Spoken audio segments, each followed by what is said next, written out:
If you look on the internet today, a lot of people think Jon Jones is running scared from Tom Aspinall, and in today's video I'm going to prove exactly why that is the case. I've got down here a few bullet points on what Jones has said in his recent interviews, and I'm basically going to combat everyone and prove exactly why he's the biggest duck in the UFC right now. One of the first things he says is you can't duck a fight that's already been scheduled, which, at first hearing it sounds like a decent reason. But if the guy is the interim champion, has defended his title, I think he's beat 6 of the top 10 by KO, and brutal KO, KOs that Jon Jones has never done in his career. I think that's worthy of getting the next title shot. And Jon Jones wanted to move down and fight an Alex Pereira who, doesn't really know wrestling, only been doing MMA for 4 years. In my opinion, that's a bad look. You're trying to get maybe away from the more dangerous fight and go down, because, we can all see on paper that Alex is the way easier fight. Someone who has only wrestled for 4 years against Tom, was teaching jiu-jitsu in England when he was about 14 years old to adults. There's a big gap in difference there. Tom obviously being the much bigger guy. Let's be real, beating Tom right now does more for Jones's legacy than beating Alex Pereira, in my opinion. He says that he needs to win the titles to be able to live up to Alex Pereira, or even have a conversation to be getting into a fight with him. Where you're the champion of that weight class, you've been holding it up because, fair enough, you got an injury, but you've been holding it up because you're fixated on fighting a 42-year-old Stipe who hasn't won a fight in probably 5 or 6 years. His last fight being 4 years ago against Francis Ngannou, who, by the way, you still has a good case for saying he's the best MMA heavyweight on the planet. No one took that belt off him. So Jones, if Tom's not a legit champ, then neither is Jon Jones, because what champion did Jon Jones beat for the heavyweight title? He has not beat any champion at heavyweight. And beating Tom would be an equivalent to beating the heavyweight champ, and that's not what he's doing. He's fighting the heavyweight GOAT, fair enough, but it doesn't compare the same at this point in their careers. I think everything in MMA is kind of taken with context, and Jon Jones is just trying to rip that context out and throw it in the bin, and you can't do that. Every context counts in everything, and that's exactly why Tom's the bigger win than Alex Pereira, bigger win than Stipe. Jon also says he consistently finds himself in these positions. But tell me, in Jon's 16-year career, has anyone been in a position where they've beat 6 of the top 10 by KO, got an interim championship, defended it? Because if that was the case, we should have a long list of all these interim titles who are waiting around from Jones to get back from his cocaine tests, get back from his steroid cheating, get back from his arrests, all these things that he's done to hold up divisions in this time, how many times he's been banned for long periods of time. Surely we'd have all these interim champions, but we don't, because, that's just not the case. That's not how it works. No one's defending interim titles. So Jon just consistently shooting himself in the foot with a lot of the points he makes. He says after 16 years, we finally found someone who may be the biggest challenge and stuff. But to me, that just sounds like in 16 years, it's taken you this long to find someone who can actually beat me. And, that's what we're looking for at the end of the day. He is right. But him making all these other excuses why the fight's not big, Tom doesn't deserve it, just come out and say, you're too old, he's too big, he'd destroy me in a fight, because at the end of the day, that's what you're alluding to with every point you make. But he's coming at it with this kind of disrespectful angle, saying Tom's been an asshole and he doesn't want to do business with him, and it's all the fans. But the thing is, we want to see champions fight the best contender, do we not? And Jon Jones is meant to be the best ever. Champions are meant to have this mindset that if the fans are saying this guy will destroy you, surely as the GOAT of the sport and as the greatest heavyweight of all time, you'd want to just completely dead that straight away. And if he's so insignificant to you, why don't you just go deal with it, shut the fans up, then go fight Alex Pereira? But he won't do that, because Tom, he knows himself. Tom is too big of a challenge. Tom will probably retire Jon Jones if they fight, which is fair enough. He should have gave Tom the belt before this fight, fought Stipe in a legacy fight, and then pissed off down and fought Alex Pereira. Everyone would have been happy with that if he just said, I'm too old to be fighting these young, hungry up-and-comers. But instead, he's kind of made it this weird sort of angle that trying to make it seem like Tom's been hella disrespectful, which is just crazy, to be honest. He says beating Tom is like beating Cyril Gane, which is absolutely mental because we saw a year before Jones, I think about a year before Jones did it, Cyril Gane got control on the ground by Francis Ngannou, a guy who started off his career boxing, trying to make it as a professional boxer when he migrated, ended up coming to MMA and starting wrestling real late into his career. And Jon Jones coming back and fighting the Gane was really smart on his behalf. He picked one of the only guys in that sort of top 5 of the heavyweights that he could come back, and there was a simple game plan to take him out. And he tries to spin this narrative that we were all saying Gane's a massive challenge, Gane's this, Gane's that. I did pick Cyril Gane, so that kind of deads my point. I picked Cyril Gane because I can't stand Jon Jones, and I thought he was going to be old and slow and shit, and Cyril wasn't going to shit his pants and, just absolutely bottle the fight, which we all know he did. That wasn't Cyril Gane there, that was just a bag full of bones and fucking piss, and I don't even know what I'm saying, but you know the point I'm trying to make. Cyril Gane was a nothing fight for him, that point. Tom is nothing like beating Cyril Gane. Beating Tom does so much more for his legacy than beating someone like Cyril would. That it's not even comparable. Tom, having that interim title defense as well, just really proving that he's the number 1 contender and he's the only guy that Jon Jones should be fighting at heavyweight. But I heard him mentioned Derek Lewis. You're going to go fight Derek Lewis when Tom Aspinall sat there defending his interim title. If that's your goat, fair enough. But he's not mine, that's for sure. He says beating Tom does nothing for him, but beating Alex Pereira does. Kind of touched on these points already. Beating Tom is the biggest thing he could do in his career right now. And I tell you what, it's doing a lot worse for his career than what he's doing right now, because let's just put it like, legacy is created by the fans. The GOAT stats, the pound for pound, who's the best, who's the worst, this is all decided by the fans at the end of the day. It's not some MMA god just sat there choosing. It's decided by the people, and if you're remembered for doing everything you can to avoid the scariest guy, probably in the UFC, no one is doing what Tom is doing, running through these guys in a couple minutes, not even really getting punched in most of his fights.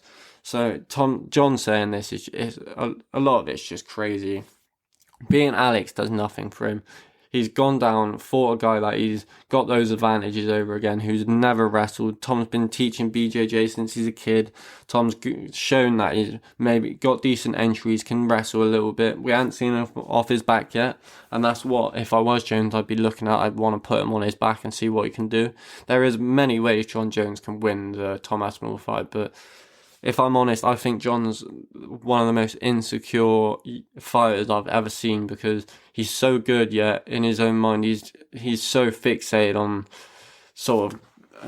it's hard to explain, so fixated on getting the names instead of what actually does best for his career, because he thinks if he goes and beats Stipe and then beats an Alex Pereira, those are 2 of the biggest names on his resume, and in 10 years everyone will forget about this and they'll say, but he beat Stipe and he beat Alex, where it's not like that. People will remember, it'll be said in 10 years, oh, that's, Jon Jones, yeah, he was great, but you remember when he ducked Tom Aspinall. That will be a thing, and I promise you about that, because everyone will make sure that's a thing by the way the internet is looking.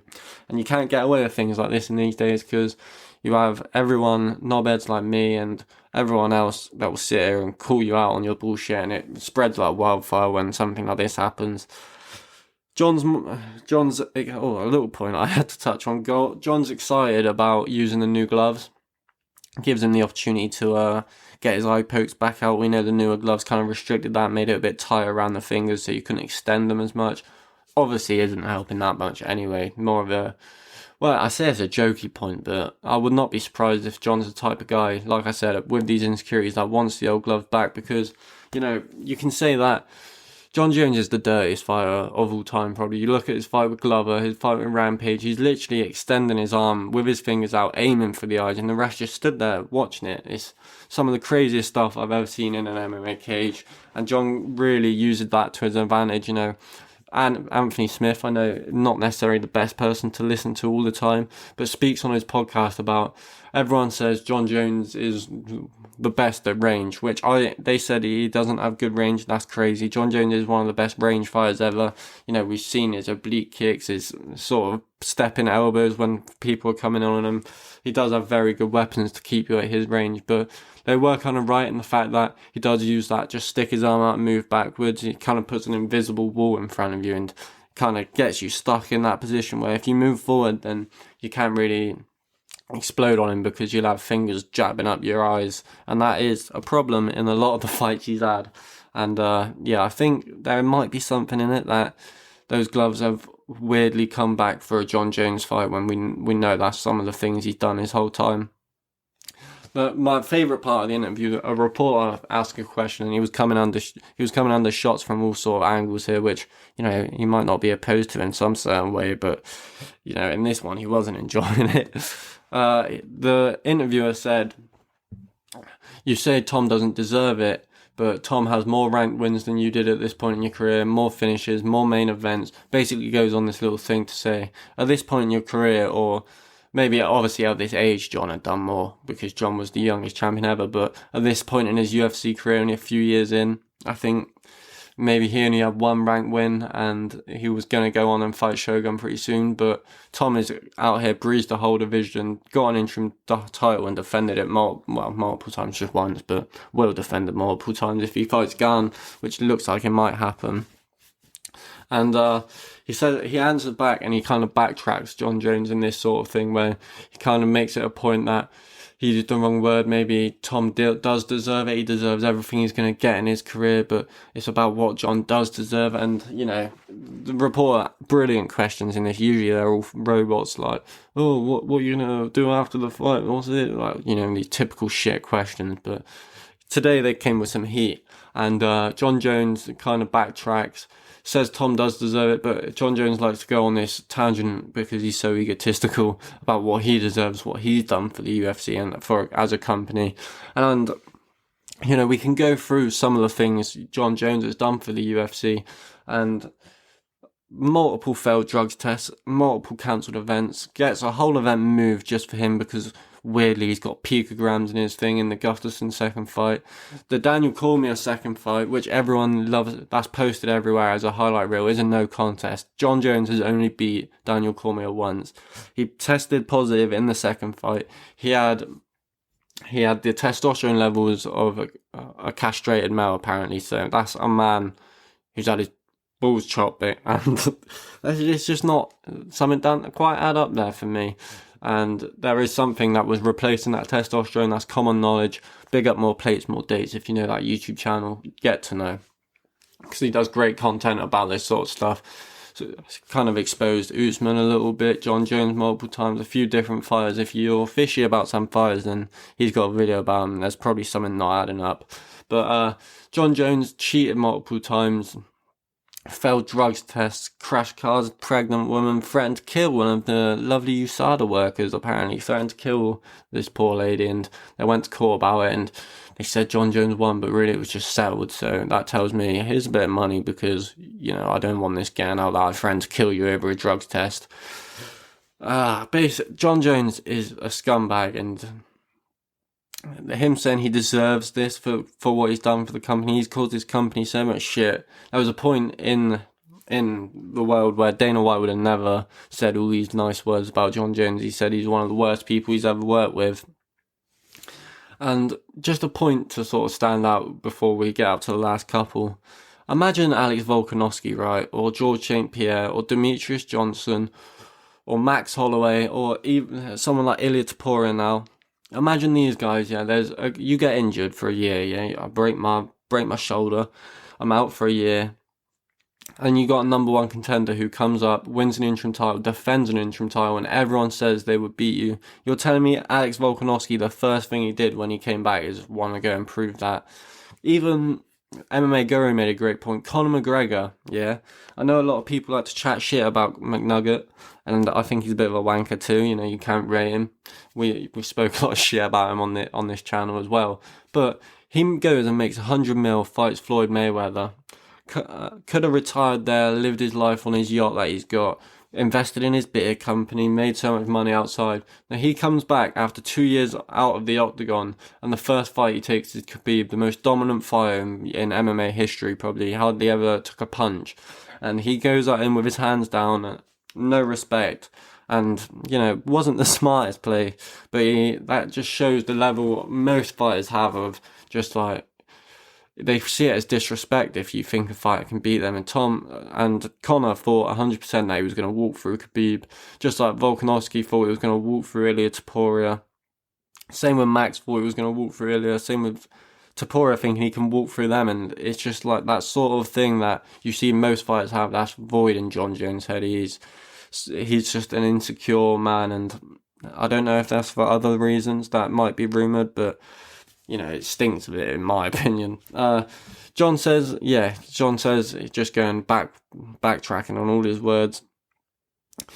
And basically, that's the main points I'm getting onto. He also says he doesn't want to do business with Tom Aspinall because he's an asshole. But like I've been through before, how ironic to call Tom Aspinall an asshole when you've been done for the things you have, and it consistently happens. You know, it wasn't like, it's not like Jon's changed every time he comes back. Oh, you know, I really found God again this time. I'm a devout Christian, and then he goes and starts shooting guns out his window, drinking whiskey, and threatening to kill women and all this bollocks. So Jon Jones, for me, once he's gone from the sport, I'll be happy. He said, it's either one more super fight or none. I'd rather he just doesn't hold up any division. He don't go down and expose Alex Pereira's wrestling, because we all know that's what would happen.